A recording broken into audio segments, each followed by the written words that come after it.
اسلام چونکہ دین فطرت ہے، اس لیے اسلام نے اپنے معاشی نظام میں بھی فطرت انسانیہ کا لحاظ رکھا اور تمام فطری امور کو اپنی حالت پر رہنے دیا۔ البتہ جہاں کہیں ان میں کجی، ضیق اور بے اعتدالی واقع ہوئی تھی، اس کا ازالہ کر کے اس کو اعتدال پر لایا گیا۔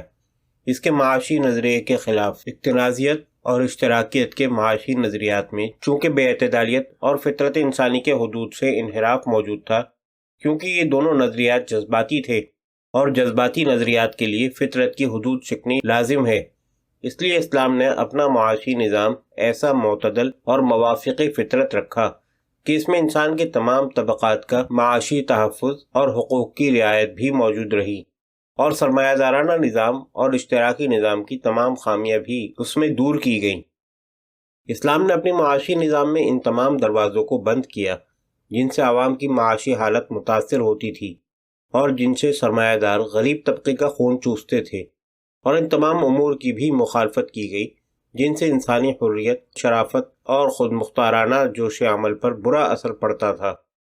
مال کے سکون کو اس نے حرکت میں تبدیل کیا اور غربا میں عمرہ کے خلاف حسن عدوانی کو تیز کرنے کے بجائے حسن ایمانی اور اخلاقی کے ذریعے دونوں میں محبت کا ربط قائم کر کے فقراء کے حقوق کو محفوظ کیا گیا، اور بجائے غیر فطری مالی مساوات کے عمرہ اور غربا میں اکتساب رزق میں قانونی مساوات کو قائم کیا، اور قوانین عدلیہ میں امیر و غریب اور شاہ و گدا کو برابر رکھا، اور ایسے امور میں جو انسانی جدوجہد کی پیداوار نہیں اور جن پر انسانی سعی و عمل اور محنت کے ذریعے سے جائز طریقے سے بالذات یا بالواسطہ کسی انسان کا قبضہ نہ ہوا ہو، ان سب کو انسانوں کی مشترک ملکیت قرار دیا۔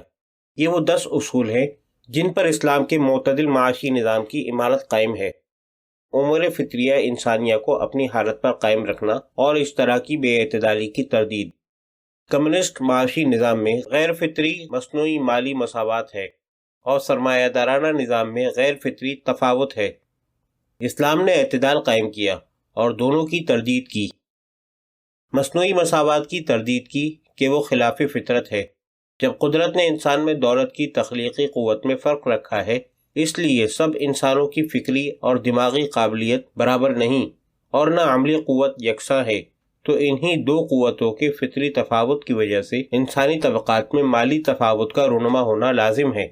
یہی وجہ ہے کہ فکری اور دماغی قابلیت کے تفاوت کی وجہ سے تمام ملازم طبقوں کی تنخواہ یکساں نہیں، اور نہ تمام تاجروں کی آمدنی برابر ہے، اور نہ تمام ارباب صنعت و حرفت کی کمائی برابر ہے، کیونکہ فکر و عمل کی قوت برابر نہیں۔ اس لیے فطری تفاوت کے ثمرات و نتائج کو اپنی اصلی فطری حالت کے مطابق قائم رکھنا معقول ہے، اور اس فطری تفاوت مالی کے خلاف جدوجہد در حقیقت فطرت کے خلاف جنگ ہے، جس کو کسی طرح معقول قرار نہیں دیا جا سکتا۔ اس لیے اسلام نے اس فطری تفاوت کو برقرار رکھا اور عمرہ و غربا دونوں طبقوں کا وجود تسلیم کیا، اور عمرہ کے طبقے پر ایسی پابندی عائد کی کہ غریب طبقے کے حقوق بھی محفوظ رہیں اور عمرہ اپنے فطری حدود سے تجاوز نہ کرنے پائیں۔ یہ پہلی اعتدالیت ہے۔ سرمایہ دارانہ بے اعتدالی کی تردید اور عمرہ و غربا دونوں کے حقوق کی حفاظت۔ عمرہ پر اسلام نے حسب ذیل پابندیاں لگائیں تاکہ اعتدال پیدا ہو کر غریب طبقے کے حقوق محفوظ ہو جائیں۔ نمبر 1، امیر طبقہ حدود فطرت و شریعت سے تجاوز کر کے سود کے ذریعے مال میں اضافہ نہ کرے، بلکہ اس کے برخلاف غریب طبقے کی قرض حسنہ کے طور پر امداد کرے۔ نمبر 2، رشوت، ظلم اور دیگر ناجائز ذرائع سے مال نہ کمائے۔ نمبر 3، سرمایہ دار طبقہ وسائل رزق پر مثلا تجارت، صنعت، کارخانہ سازی، زمینداری، ٹھیکیداری اور ملازمت پر صرف دولت کے اثر سے اپنا قبضہ جما کر غیر سرمایہ دار طبقے کو محروم نہ کرے، تاکہ ان وسائل سے غیر سرمایہ دار طبقہ بھی مستفید ہو سکے اور فطری تفاوت اپنے حدود میں رہے، تاکہ وہ قارونیت کی شکل اختیار نہ کر سکے، ورنہ بجائے فطری تفاوت کے قارونی تفاوت رونما ہوگا، اور وہ تمام مفاسد اور خرابیاں رونما ہوں گی جو سرمایہ دارانہ نظام کا خاصہ لازمہ ہے۔ نمبر 4، عمرہ کے اموال میں فقراء طبقے کے جو حقوق ہیں، اسلام نے قانون زکوٰۃ و عشر و خراج اور دیگر صدقات کے ذریعے عمرہ کو فقراء کی حاجت روائی کے لیے جواب دہ قرار دیا، تاکہ ہر سال عمرہ کے مال میں سے مناسب حصہ فقراء کو منتقل ہو کر فطری تفاوت اپنی حد کے اندر رہ کر بڑھنے نہ پائے۔ اسلام نے اپنے معاشی نظام میں اختلاطی اور اشتراکی معاشی نظاموں کی خامیوں کا ازالہ کیا ہے۔ اختلاطی اور سرمایہ دارانہ نظام میں سب سے بڑی خرابی سودی کاروبار ہے۔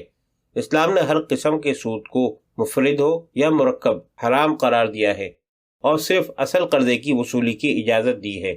ارشاد ہے، اگر تم سود سے توبہ کرو گے تو تم کو صرف اصل قرضہ ملے گا، نہ تم ظلم کرنے کے مجاز ہو کہ اصل قرضے سے 1 کوڑی زائد لو، اور نہ تم پر ظلم کیا جائے گا کہ اصل قرضے سے 1 کوڑی کم ملے۔ اسی طرح سورہ بقرہ کے 6 رکوع میں ہے، اے ایمان والوں، اللہ سے ڈرو اور چھوڑ دو جو باقی رہ گیا ہے سود، اگر تم کو اللہ کے فرمانے پر یقین ہے۔ اسی طرح فرمایا، حلال کیا اللہ نے تجارت کو اور حرام کیا سود کو۔ ان تینوں آیات میں اللہ نے سرمایہ داری کے بنیادی نقص کو دور کیا اور سود کی تمام اقسام کو حرام ٹھہرایا، خواہ اضعاف مضاعفہ ہو یا کم، چاہے 1/54 ہو۔ البتہ عرب میں ڈبل سود کا بھی رواج تھا، جو سود کی بدترین شکل تھی کہ جب بھی میعاد پر قرضہ ادا نہ ہوتا تھا تو میعاد کے بڑھانے کے ساتھ ساتھ سود کی مقدار بھی بڑھاتے تھے، یہاں تک کہ سود کی رقم 2 سہ ہو جاتی۔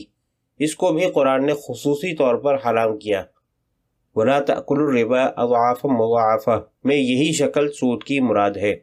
الغرض کہ قرآن نے سود کی تمام اقسام کے دروازے بند کر دیے اور سود خوار کو ایسی شدید دھمکی دی گئی کہ قرآن میں کسی اور جرم پر ایسی دھمکی نہیں دی گئی۔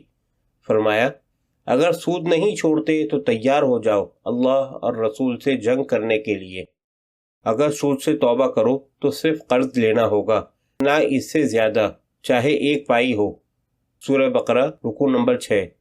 اس سے بعض مغرب زدہ لوگوں کی تحریف قرآنی کی حقیقت واضح ہو گئی کہ قرآن نے عمومی سود کو بھی حرام کیا اور ایک مخصوص صورت کو بھی جو قبیح تر تھی، اس کی حرمت کو بھی خصوصیت کے ساتھ ممنوع قرار دیا، ورنہ قرآن کے مضامین میں تعارض لازم آئے گا۔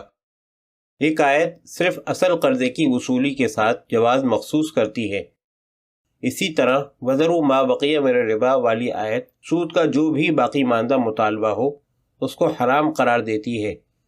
اب اگر حرمت صرف ڈبل سود سے مختص ہو تو ان دونوں آیتوں کے خلاف ہوگا، اور اگر سب صورتیں حرام ہوں تو سب آیتوں پر عمل ہوگا اور کوئی آیت متروک العمل نہ رہے گی۔